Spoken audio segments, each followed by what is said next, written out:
Why దర్వై movie present theaters లో run అవుతుంది. Actors by Sairam, Yasha Shivakumar, director by Naveen Reddy.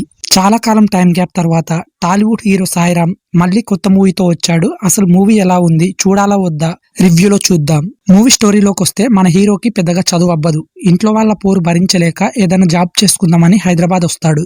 తన ఫ్రెండ్ ద్వారా ఫేక్ సర్టిఫికేట్ తో జాబ్ కొట్టొచ్చని తెలుసుకుంటాడు. అసలు ఆ ఫేక్ సర్టిఫికేట్ ఆఫీస్ లోకి మన హీరో ఎందుకు ఎంటర్ అయ్యాడు, కావాలని వచ్చాడా లేక ఓన్లీ ఉద్యోగం కోసమా వచ్చాడా అన్న పాయింట్ తెలియాలంటే మీరు ఖచ్చితంగా మూవీ చూడాల్సిందే.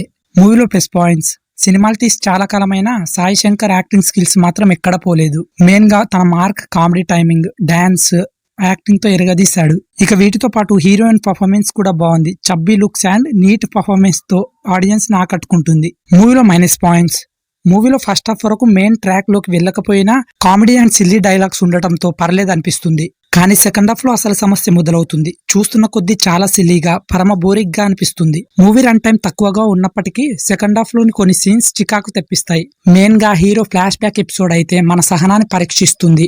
ఎమోషన్స్ ఏమాత్రం వర్కౌట్ కాలేదు. ఇంకా కొన్ని సీన్ లో సెటప్ అయితే అస్సలు బాగలేదు. మూవీలో నెక్స్ట్ ఏం జరుగుతుందన్న విషయం మనం ముందే ఎక్స్పెక్ట్ చేసేస్తాం. ఆ రేంజ్ లో సీన్స్ ఉంటాయి. ఇంకా మెయిన్ పాయింట్ ఏంటంటే మనం ఆల్రెడీ చూసిన అర్జున్ సురవరం మూవీ గుర్తొస్తుంది. ఇలా మాట్లాడుకుంటూ పోతే మూవీలో చాలా మైనస్ పాయింట్స్ ఉన్నాయి. అసలు ఏం సినిమారా బాబు అనుకుంటాం. అసలు ఈ మూవీని ఓటీటీలో డైరెక్ట్ రిలీజ్ చేసింటే బాగుండేది.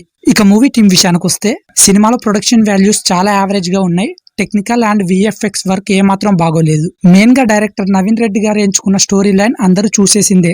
కానీ దాన్ని కొంచెం కామెడీ స్టైల్లో వర్కౌట్ చేద్దాం అనుకున్నాడు. కానీ ఓవరాల్ గా మూవీ డిసప్పాయింట్ చేస్తుంది. ఇది గైస్ ఓవరాల్ మూవీ రివ్యూ. ఈ మూవీని చూసాక నా నుంచో చిన్న రిక్వెస్ట్ మీకు, ఈ మూవీని థియేటర్ లో అయితే అస్సలు చూడకండి. ఓటీటీలోకి వచ్చిన తర్వాత ఒకసారి చూడాలనిపిస్తే చూడండి.